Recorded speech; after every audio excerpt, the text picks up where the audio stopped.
And how are you, Fusion? I'm good. I'm good. You had a busy night tonight. How did it turn out at First Thursdays? Oh, it was good. It, Yeah. it, it was a pretty awesome event tonight at Plaza Park for First Thursday Food Truck Night. Yeah, this is the second time your team gets to bring entertainment to First Thursday's food truck night here in Yep. downtown Oxnard. Yep. Second time they invited you back. Yeah, man, you guys are Yeah. on a roll. Totally. We want to do more of them, but they already pre-booked October, November, and December. But no, it was good doing it again, just to see like how different is it with non-holiday weekend. For reals. Some of the bands that played tonight were They're all indie rock. They're all indie. It wasn't like the last show where we had indie, experimental, hardcore, all that. But, yeah, nice spread. yeah. So like the July 3rd show, we wanted to showcase all the kind of bands and genres that we had here. Tonight was more of like, let's just come hang out, let's listen to some indie rock, let's listen to some alternative rock, and that totally worked out. And then even like the bands that played in July came out and supported these bands and just created a better atmosphere. And but people were digging it. They were digging the whole vibe of the entertainment we provided. So tell us a little bit about how you've expanded since you came from Ventura. I remember when you had your shop in Ventura. Since then, what your vision for what the mystery shop could be has grown so much. Yes. Yeah, in a good way, man. I mean, you and your brother and the work that you've been doing also with Alex, like you guys are visionaries. Yeah. It's interesting because we had the shop in downtown Ventura. It was literally just a comic book store, right? It was just retail. Maybe we'd do like a show once a month, twice a month at most. When we went to move out of that area, we always thought that, okay, we have to look for a place that's open to live music and open to us having shows. So we have a space to do that. And like, because of some disturbance or whatever, Right. they're on board. What I also appreciate is that you do a lot of the indie music that you support is by local bands and different kinds of genres. And also you tend to give a space for these bands and their fans to play in a place where it's safe, it's supporting community, but also there isn't a lot of places for these bands to play. Exactly. Yeah. And that's one of the things. Like that's why I think like the city is like for it, but just a walking on a thin line, basically. Yeah. Right. They want to support it because they all like either been in bands, been to those scenes, and they've been in those situations where like, yeah, all age is great, all this is great, but if there's complaints, they have to correct that, right? But typically, like it's really cool to have the community support us, the city support us, and then that was one of the things when we moved in and wanted to do shows. We didn't want to be the place that only does one kind of genre. We wanted to open up to everybody. We're not just a hardcore venue. We're not an indie venue. We're all that plus experimental. Yes. And, all Yeah, that's very cool. the actual performance pieces. We want to do more of those. Actually, we want to bring live theater in here. Nothing like a big production, but maybe like a high school kind of level. Or a church production level kind of thing, but we have the space for it. I'm willing to like have that in the shop during the night times, have show times and stuff like that. It'd be kind of cool. That's Yes. something we haven't had yet, but I'm trying to see if we can get some people to do that. Well, and that's why we're kind of putting out there to the universe through this podcast to put that seed that's sparking people's minds of like, hey, that's something that I possibly could do at the mystery shop. Yeah. Definitely. We have really spread ourselves out with a wide net of what the mystery shop does and is. So like at the core of it is still retail. It's still the hobby shop, the comic shop, the card shop. We just got vinyl records from G&G Yeah. Records. So we just expanded into that. We got the sports card with Oz cards, So we do like all these other things on top of the communal things, right? The music, all that. And we have open mic nights too. So that Mondays at 7, we do comedy and we do music. Yeah, I love it. I love how these up and coming comedians are coming here and trying all their different content. Yeah, and then we wanted to make it something big after like 3 months of them coming through or not coming through. We wanted to make it so like in 3 months time, every quarter we have a big comedy night. And that's like November 11th will be is like comedy roast battle. So we're gonna have a comedy roast battle with 3 judges and stuff like that. I'm not putting it together. So I don't know all the details, but I just know that that's something that's happening. Like we're gonna put stand up in that kind of realm here. It's a good but Yeah, so it's a not roast. So it's not just the levity that does it. It's not just these other places. The audience is not as they're more open about like the bar crowd where they're drunk and they'll just hassle you and all that. So they kind of like that environment. They're actually doing comedy in front of their peers without the haggling of the drunks or whatever. So yeah, it's a really different scene. Fusion, what is it that drives you? What is it that inspires you? Like, I mean, every time I have a conversation with you, I hear you talk to other people, you're always very open. You're always very like, that's a possibility. Yes, and that's part of the great and the worst part. Because recently, we had the big ice rave, right? And I just get a random text from Alex saying, hey, do you want to be a donation hub, right? And I'm like, yeah, sure, why not? Well, a few bags a day, sure, and that escalated very quickly, that we were donation hub, and we got a few bags, or even a good amount within 5 hours. Bro, it started to just roll and roll and roll. Yes, and for a good 2 weeks, it was non-stop of just donations and distribution, and it was really incredible to witness and be a part of. But yeah, that was one of the big things of yes and no comes to who knew that it would turn into that? But it's it's a good bad. Yeah, no, and it was necessary. It was a very necessary thing at the moment. It was such a huge statement. Thank you to all the folks that supported. Completely. The folks that supported, donated, the folks that volunteered to help with the donations, the organizations that, also put workers and volunteers over here and distributed it for us, all the families affected. No, definitely. And I mean, I've seen this throughout in Oxnard and Ventura County is when people are in need, they come together and they find places.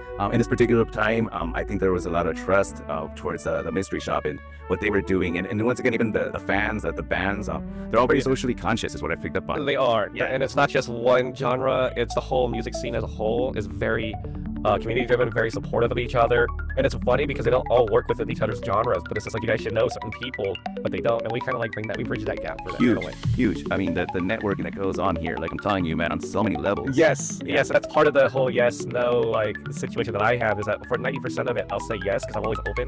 Let's just give it a trial and error. What's the, as long as it's not damaging the store, it's not something crazy that we know is illegal or whatever. I'd be open to hosting whatever event or whatever band or whatever, just because it's just I want to see it grow, and it's not always about monetary gain or anything like that. It's always about let's just see where this goes. People open mic, right? They're there's not an open mic in Oxnard, there's really not an open mic in Ventura County. I'm we should do it here. Well, when we have the space, if you guys are willing to put it together, let's do it. And that's always the case. I don't put together 90% of it all. There's other people, promoters, organizations involved, and that makes it easier to say yes too, because then I know that it's not just on my hands, it's on the hands of other people to make it good, or if it's bad, or whatever the case may be. It makes it easier. Yeah. For sure. Yeah. In fact, let's give a moment to let's talk a little bit about. I know that on top of everything else, on a daily basis, you all have something going on almost every night. Yes. Oh man, all right. So aside from what the shows do, we have shows randomly here. I would say they can people this the weekends no, they come in on weekdays too. They do pretty well on the weekdays. But we also do Mondays is open mic at 7:00. Either it's comedy or comedy and music, and it's not the music either. It's really open mic where people do spoken word. They would read a passage, read their poetry, do acoustic sets, experimental sound sets, all of it. And this is some on peers. It's not super judgmental or anything like that. Tuesdays we have Disney Lorcana card games. So typically we do tournaments for card games here. So Disney Lorcana's on Tuesdays. Wednesdays it's Yu-Gi-Oh. Thursdays it's Pokemon. Fridays is Friday Night Magic. Saturdays during the daytime it's Pokemon, Disney Lorcana, and Gundam. That just came out. Heck yeah. And then on Sundays it's Star Wars Unlimited. That's what I saw. That's gonna be interesting. Yeah, that one's growing. That one's picking up a lot of steam. But yeah, so we're doing all that. Plus, that's just the card side. We also do Smash Brother tournaments on Mondays. We do Street Fighter and Tekken tournaments. So yeah, we were doing all sorts of tournaments, video games, card games, open mics, live music. We do all that on top of everything else that we do here. Dude, I'm telling you, you're a visionary, bro. We were talking about things that things that are being planned for the future to do here. We were talking about doing kind of a mystery con, almost like the way that the Comic-Con does their talks, their panels. So we've been talking about bringing in different people that have different skills that we found might be interesting to the public. Yes. Yeah. Totally. So we do have a special effect show or panel happening. Yes. That's gonna be awesome to see. Dude, yeah. So just to plug in a little bit, we have a friend that does special effects named Carl Soto. He grew up here in Oxnard, and through him, he has a mentor who worked on some of the films of the 80s and 90s. One of them being Ghostbusters. See that's awesome because we're big Ghostbusters. Yeah, dude. I saw your brother dressed up as one of the Ghostbusters. Ghostbusters is one of the top tier go-to movies here at the Mystery Shop. So we have a lot of Ghostbuster memorabilia, decorations. We cosplay as Ghostbusters. Yes. So yeah, So those dudes are gonna be coming. Be on the lookout. We'll be posting information when we'll be here. Well, actually, we'll be here in October, but we'll be posting something with that. yeah, follow us on Instagram, TikTok. We're on Discord too. How can they follow you? Is it Mystery805? It's Mystery Shop 805 on Instagram, and from there you can find all the other links to everything else too. Yeah, you can find our link tree. It's all there. But yeah, Instagram's the easiest way. We contact everybody that way these days. Like that's how I speak to 90% of the people that we book or we do business with here. There it is, folks. You can reach out to them on Instagram.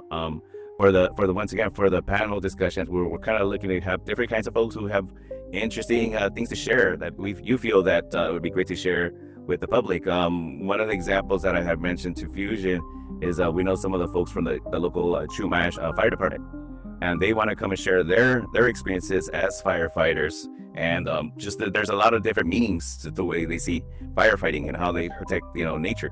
So yeah, man, that's gonna be a cool panel. You want to do like dance performances. And yes. Oh gosh, there's some that come here, some break dancers. Yeah, there's some pretty cool ones that would be kind of cool to have them. So that's the other side of things. So when we do live shows, we also live stream them too, and that gives people on here watching right now an avenue to get to know us, what we do, like what we do, want to support what we do, want to get more content, or do you want to know about the local scene out here, or they're from the local scene but they don't live out here anymore, or they could be at work, or whatever the case may be. We live stream on Twitch, and it gives them a place where they could see their favorite bands or find new bands, all that. But we want to expand that, and we'll be hopefully live streaming these panels or live streaming even these podcasts. Definitely. So going forward, you can expect hopefully more live stream, more interactivity. Maybe you guys can do Q&A for a few minutes. For sure. As they're watching, and that would be really cool. More engagement, more everything. That's part of the future development. The other thing I want to plug in, I think I had mentioned this. You had that really good anniversary show, right? Yes, and that was epic. Oh man, that was epic. Yes. Yeah, man. Tell them that massive production. Oh man, it was 4 days. Like it wasn't just everyone's used the Saturday, but it was literally 4 days of events. Yes. It started July 3rd with Plaza Park. Right, that was your first Thursday. The first Thursday, we wanted to give them like 4 different kinds of music. This is the Mystery Shop. If you haven't heard of us, now you have, right? We're on the main stage in Plaza Park in front of people that we don't even know. They don't know us or the music scene maybe, so we just presented that to them. Then on July 4th, it was kind of chill. We did potluck barbecue. We did a LAN party of 8 Xbox consoles with Call of Duty 2. Oh, so we'd never done that before. So we brought it back to the early 2000s. We went back in time 20 years, and we did an old school LAN party. We had to hook up each console one another to each other, and it worked perfectly. We had about 12 people come out and just hang out, get some barbecue, have a potluck, enjoy that. And then at night, that was 4th of July. That was 4th of July. And then at night, we had a hardcore show. So so patriotic, right? We had punk hardcore here for these times, That was a pretty cool day. Those 2 days are kind of like prepping us before the storm of Saturday. So yeah, Saturday, it was insane. We had 30 different bands, 2 separate rooms, 11 DJs, and about 10, 11 hours worth of content. Wow. Yeah, it was insane. And pulled it off, man. Yeah, we pulled it off. We ended on time. Bands went on time. We had an amazing volunteer staff to help pull it all off. Sound check every band, mix every band. Yeah, man. Thank you to all the sound people. Yeah. Yeah. I mean, they really stepped up. They really supported the idea. They knew what the idea was. They fully supported it. It was a massive undertaking. Again, that was just me saying yes to Alex. He proposed, hey, let's do 2 separate rooms back to back, alternating off of each other. I'm like, all right, that's what the cool experiment. Let's do that. Well, we'll do 12 bands, 6 and 6. I'm like, sure. Then it just expanded every week until we're okay, this is the hard cutoff, 30 bands. We can't go any longer than this, and we shoot it they can't have any more time than 15-minute sets and 10-minute teardowns or 20-minute, whatever it was, but it worked out. It did, dude. And those bands got a lot of different outreach because people that would just support hardcore got to see the tinier space of indie rock, alternative rock, and they're like, what is this music? This is awesome. So it gave them a chance to see all these others. And on the flip side too, people that supported the indie got to see what hardcore is all about, see a mosh pit, all that.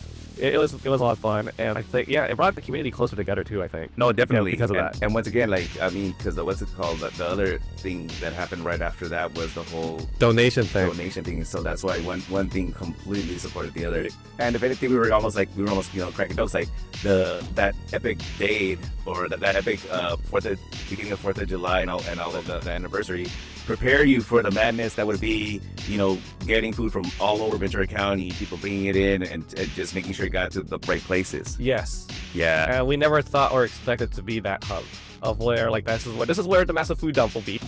So if you could tell the public, like, this is what we are, this is how we could use your support, what would you tell the public? Oh man.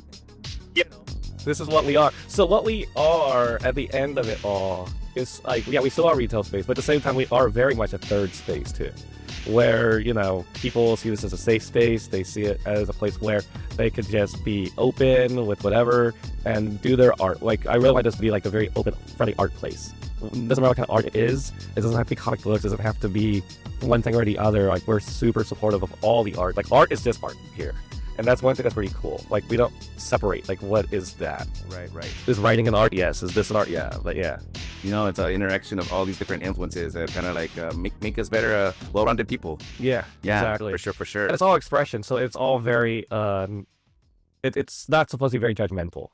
You come in with an open mind, analyze it however you want to, and you'll see things that even the artist might not have put in there. Right. And I tend to see it as like we gotta see it all as forms of we're developing it. Yes. And the more influences we could get, the better we develop. Yeah, exactly. And then from that we learn, we make it better. It's a craft. So it's really cool. How to support us and everything. The easiest answer is just come to the store and buy some. Right. No, and that's completely the right answer there. That's the easiest thing. Just come by the store, check us out, buy something. It could be something tiny, it could be something massive, right? But that goes a long way. Huge. The other way you can support us is support the community too. The community supports us, support the community, support the bands, the artists, support them if you don't want to support us directly. At the same time, we will be asking for more help too. We've been pretty much doing this sololy, and all the communities are like, if you need anything, if anything happens, we're here to support you guys. We don't want to see this go away. So I'm all right. So yeah, we'll put up QR codes. Yes. Come out. If you're far away and you want to support what we do, that's the best way. We'll put up our QR code, or if we're on Twitch and you're like, what we do on Twitch, give us a subscribe, give us some cheer bit, follow us, hit the notification bell on all the platforms. Know when stuff is happening, and just be proactive that way. Dang, dude, leave it out, bro. Leave it out. Yeah. No, man. Like I said, I've been having a blast watching you all do your thing. I've been inspired. I hope I'm inspiring a little bit myself. Oh, sure, totally. And it goes with everybody too. That's what makes it so easy to say yes to a lot of this stuff too. It's because they're inspired by how open I am, and then I go back and give them feedback like, you guys can do this, you guys can do that, and they're like, oh, okay, well, we could do all that. I'm like, yeah, So it's kind of free game, but it's always cool to see each other bounce off. And I think that's gonna so basically having this is going to expand us into another area that we're going to expand in. That's the production side of this. So I want to expand on it. Alex wants to expand on it. I'm sure you want to expand on it. So yeah, that's something like commercials. We want to do music videos for all these local bands. We want to do even small productions like indie films, feature films. We're gonna have this room that we're cleaned up, renovated a little bit, and have this as a rental area for people to do production stuff, whether it's editing, color correcting, podcasting, sound recording. We want to do all that. Heck, bro. So that's the next step, the next evolution of what the Mystery Shop is a production studio too. We also Mystery Studios. Hey. We also want to maybe be a small time record or not record distribution. So we do tape duplication for cassette tapes for artists. That's another side project that Alex is working on, is doing cassette tape distribution. We might want to do some vinyl distribution. The long term for Alex's side is to maybe be a manager or a producer for a band or two. Yes, totally. I totally see that. Yeah, so it's fine. He's trying to find the right band. We know about the venues now because we're technically a venue. So okay, well, if you played here and you haven't played other spots, see, but if we gotta be, but these bands would have to be willing to travel maybe outside of the state, outside of the West Coast, go East Coast, go everywhere. And if the band is good, I think they want that, right? They should, they take your hobby to the next level. Right. Because people want to hear it, you know what I mean? We just started here and then just keep it growing. Right, because I know some people are worried about their full-time job and all that, but it's just look, what's your hobby, what's your passion, right? And that's the get. It's just like, because that's how I started here too. It's just kind of like, well, it's a hobby. I collect, I do all that stuff. I make videos, I do all this other stuff. It's a hobby, but I'm trying to turn that hobby into like, this is the main thing now. Yeah, this is how we could actually survive off of it. Yeah, the most of the time the folks that know like that part of it, at most they might know me from like 10 years ago when I used to work at a comic book store, and that's where I found like that's what I really liked to do, because after the comic store I stopped doing my freelance work. I stopped the customer service stuff. I went to do my normal 9 to 5, hated it. And I found like I had this a comic shop. I just interacted with people. I just all that, and that's when I came on board to do a store with a partner.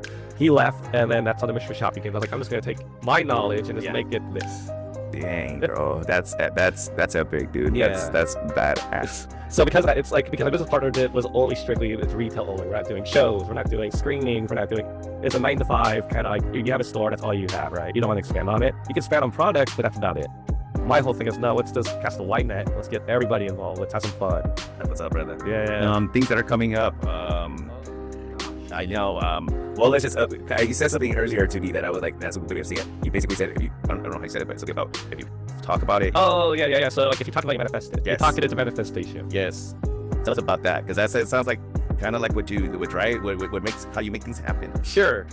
So like I would like say like let's say like, I want to become a production company, right? If I tell enough people or the right people, it will happen, and it's happening. So I'm talking it to you. I have another 200 people that are like, yeah, let's just do it. They have the manpower. They want to do it. One is actually like a freelance musician. He also does like video editing, color correcting on his own as a hobby too. So he's hard production based musician. So I got that side. There's Alex, of course, that's just down. And then there's a few other people that are like, yeah, like to really utilize these rooms like to the maximum. I was like, yeah, let's just do it. But I can't do it alone. Wait, so that's where like talking to people like just after shows or at events, just they always ask you what's going on, what do you guys want to do? And so because of that, they all want to do music videos, they all want to do this stuff. I'm like, well, I have the equipment, just tell us a day at a time and we'll do it, we'll flesh it out. And that's how it happens, I'll talk to Alex, and then he'll come up with a plan, and it happens. That's how I met you. That's right, dude. That's how we met. No, man, I was like, once again, when y'all came to the studio and we did the podcast with the puppets, which we need to use the puppets more. Sure. I think it'd be cool to do some masks, all characters, pandas. Yeah. It's all part of the mix. For sure. And that's the other thing too. It's like back to downtown Ventura. I was like, we need to move. Like we shouldn't move. It's too small. We want to do so much more. I told Alex, like, yeah, I'm looking to move. So like we would look at real estate, right, and stuff like that. We had one place, but then Alex's brother-in-law worked next door. And they're like, well, this person's leaving. You want to check this out? I was like, all right, what's an Oxnard? We're not really fond of it. We want to keep it in Ventura. Well, we came over here and that was it. So it's too good. He's leather. Yeah. It still has some of the stuff up that says 10. He's like, I'm painted over. You still get their mail. Yeah, it's pretty funny. But yeah, like I just be able to tell people and things will just happen. Another point that I wanted to mention, that I think that, I don't know, it's very Oxnard, I would say, is like I grew up around every kind of person or every kind of people. You have to say that. I didn't just grow up around my family, Mexican families, Latin families. I grew up around Filipinos, African Americans, white people, and brown people, and that's something that I think that's have been interesting about this space. I mean, I've also been a huge fan of Asian culture all my life, and so this space, it opens it up that kind of like I don't know, that multicultural vibe. Sure. Yeah. I think that's freaking awesome. Yeah. Sometimes, or even as of you open up for people to come and bring products to sell vintage culture. Yeah, totally. Or second-hand culture. Yeah. Like we're always like we do all sorts of events, right? We had a luchador event. That was, we had other people put that on. Like, can I do a luchador? Can I do a Palestine event? Can I do whatever kind of event? I'm like, yeah. We organize some of those. I always like to show off local art and give small businesses or artists that have like little prints or whatever a place where they can showcase other than Etsy, other than online or whatever. And so yeah, it works out. And people always like ask specifically for my business because I have the vintage or whatever. We sell the same stuff. I'm like, not really, because at the end of the day, I might buy from them or I might do trades. If they sell a thing or whatever, we'll do trades. So it helps us both. Right. But even then, like, say if people do have a lot of like what is it? What's very popular right now? That knitting. Oh, the crocheting. Like, let's say, hey, I have a lot of crochet stuff. And what is the word? Consignment? Yeah, consignment. Do you do that also? A little bit. Okay. I would do more, but it's so hard to keep track of like what's consignment, what's not consignment, and then both parties have to be very proactive and tell them that you got cash it. Yeah, that's why it's easier to when you host events that people bring their stuff. And do they give donations? Like, if they make a good amount? Or... sometimes I really don't ask for it. Like, I don't charge them a split at the table when they're here. I don't really take a percentage of sales. If they want to give back, they can. Typically, it's said that they would just buy snacks or buy whatever, But I mean, that's what it's all about. And at the same time, I might be like, I don't want to do consignment. How much would it if I bought it from you outright? Just give me if they might give me a deal, that's great. But yeah, typically that's the easier way because I just buy prints, let's say, and then I could sell them whenever I want to sell it at, and I don't have to worry about a commission. Right. Well, hey, folks, you've heard a little bit about what is brewing, what is happening out here at the Mystery Shop in the 805 at 428th Street, downtown Oxnard. Bro, people out there, I know there's a lot of people that are always looking to support, that have a lot of financial means to support places like this. Please do. As you can tell, as you have seen for the last year and 2 months, the Mystery Shop is a very special place. But of course, shout out to all the folks that are behind the mystery shop, along with Fusion, along with Elliot, along with Alex, everybody who's out here. Let's keep supporting. Let's keep finding ways to build community, to grow this type of culture that we're creating right now. Totally, yeah. Because we're open to completely growing it. Either we take like mystery shop sponsored events elsewhere. Yes. That's the other thing we might want to do. Like we're working with a lot of the local galleries, like Open Door Studios. Yeah. We're working really close with OPEC. He wants to help out. We host OPEC stuff here too. Yeah, shout out to Carolyn. Yeah, and Chris, who's just how his new studio. Yes, congratulations, Christian. Christian, Congratulations, yes. Bro. Yeah, we're hoping to hear and have you at this podcast soon enough. But yeah, we're all supporting one another. It's really great. We just went to Plaza Park. We took that over. So maybe we take some other place over, or have them involved in taking off a bigger event. I don't know. I do know we are working on a bigger 2-year anniversary down here. It's gonna be huge. Yes. Close down the streets. That's the thinking. That's the thinking. At least for one day. One of those days we'll close it down and we'll just make it like cluster. And like that, like local grow our community even wider. Because right now it's not just music, it's not just the arts. We are going into more performative. Educational is another one that we wanted to really get into that one. I think that's still most lacking. But we have other people that want to bring a Road City skate park here, wrestling ring, all sorts of stuff. Yeah, I would even suggest some of these universities. I'm just thinking one particular Constellation Islands. A lot of their students, they do presentations at the end of the year. They do a whole research piece, and I've gone to some of these research conferences or gatherings where they share their content. Dude, these people have like some really cool, interesting topics to talk about. Sure. I mean, each individual, they probably have like a room full of like at least 300 different presentations already broken down. So I don't know. I'm just once again putting it out there to the public. Also, writers, local authors. Yeah. It'd be great to highlight. That's the other thing. Okay, so we would talk about that even. Like we do zine workshops. That's we're trying to build a new zine community out here, and since we are a venue in a way or a community spot, zines is a great way to let people know about stuff. Definitely. In the indie wire. At a time when print media is like not really there. And this is like creative print. I mean, it's all like creative. It's all about your community. It's really cool. How does one get involved in the zine creations? You just show up. It's that simple. We have it every third Saturday of the month at 2 o'clock. Just show up. It's Oxzine, OX_Zine, ZIE on Instagram. Just follow them. They film like workshops. Oh gosh, Jenny or Jean or something like that. Yeah. She prints them for a flat fee. For like $3, your piece of art is printed in the zine of that month. Cool. Yeah, it's really cool. Yeah, and we're selling a bundle of the first 3 here at the shop for like $12. Totally check it out. It's really cool to see the evolution of it even, because the messaging changes as for each month, right? So the first month was very positive. The second month was all very anti-ICE, political, all that. The third one I haven't seen, but yeah, it's pretty interesting to see the evolution of every month and what's the hot topics. But yeah, zines is really good. We've been collecting zines and buying collections to sell. So like, zines is the next step. One of the next steps to really boost art and writing. Definitely. I think that zine would be a great way also to start documenting the history of the creation of what is the mystery shop and its epic saga. Right? I sent you a link to the giant robot documentary, and dude, that just inspired me. I was just like, wow. Like, once again, they started with just simple cut and paste scenes, and what they became. And that's the other thing. If you're a self-published writer or self-published comic book writer, artist, where you have graphic novels or novels for sale, hit us up. We're always open to having you come out to sell your book, whether it's on an afternoon on the weekend or during a show. If your art is very punk heavy or hardcore heavy, come out to a show to sell your book. See that to our page. Like, we're trying to find the best person at events here, or we'll make your audited event out of its own too. Like, when there is a horror self-published graphic novel that we're working with, Diabolic, and they're going to sell their book along with having a movie screening of a spaghetti horror from like the 70s. So we're going to do a screening. Yeah, very much. And and then we want to do DVD distributor horror that they work with kind of have a table too. So like movies, books, all coincide in this like one event. How hard would it be to become a rental place for DVDs, bro? Like, so that's another avenue that we could have. We haven't. So the way we were tooling around that, because when we first moved in, we got a massive like 1,200, 1,500 DVDs, and we're like, well, we could rent these out. And the way it would work is almost like for $1, say you DVD, bring it back to wherever you like. You can keep it. It costs you $1. Or you bring it back and you just take it out off the shelf. So it's an endless like library that you can have. But yeah, that was one thing. The hardest part is tracking down the people and charging the people and all that. But overall, so we can just treat it like it's an open library, but it costs X that you can just check out constantly from. And we might still do that. There's a portion of the store sticking up right now. But yeah, we might move in that direction too. There's just so many avenues. I think that would be cool, because once again, what I used to like about the rental spaces was it wasn't just about renting a movie. It was about, once again, people talking about them. Like, you run into somebody watching you look at a movie like, oh, and that would spark up a whole conversation. Totally. And then it's also the doom scrolling, isn't there? You're actually physically looking at covers and you're reading the cover and you're judging the images, right, and all that. Like I said, that doom scrolling. It's true. Yeah. It's true. And then of course you like I always like to suggest. Oh, you like that movie? Oh, sure. Yes. And that happens a lot of books here too. Like, oh, we're gonna have this book or this thing. We have things like it, and that always helps because and a lot of peer-to-peer engines, algorithms can only so much and predict so much that sometimes too many options too is annoying. So if you're just getting a few hundred titles, you can find something rather than going 2 hours and find something. I don't know how you have all the energy, but yeah. What is it that you feel that you personally, what is it that what kind of support would you like to have, even if it's saying I wish I had another cat? I tell the biggest support of the channel time. Time is always the one thing that you never know when it's up. I know I'm getting to a lot of that. Yeah, they're like 75 wisely, all that, and that's why let's keep the passion, find the passion and all that. the hardest part is like you want to help people with their hobbies or passions or whatever, and it's just like you're just waiting for it, you know. And that's the hard part with everything. It's just like everything you either like I should have done 2 days ago, I should have had this 2 days ago, or it's the whole scared to jump. yes, And like everybody's saying, oh, but I want to jump. into it's also like it's not good enough to jump. It's not like trying to jump. And realistically, it's never for anything. You just gotta do it. Man, I think that's a great ending moment right there. Yeah. Once again, thank you, Fusion, for everything you're doing, for being a real stand-up guy. You have so much respect for the community, bro. Yeah. But anyway, I never knew until like the outreach. It's very hard to walk down the street and not get noticed. Or get asked, are you guys from Mystery Shop? Like, yeah. It's hard. Well, hey, man, I keep wishing you luck, continued sure. energy, health, good spirits. Once again, thank you for everything you're doing. Yeah. Really appreciate you. The community out there, folks. Thank you so much for supporting the Mystery Shop, for being there in all the different ways. Keep doing it. Keep doing it. All right, guys. Well, please subscribe, hit like, share, comments, and we'll catch up with you the next time.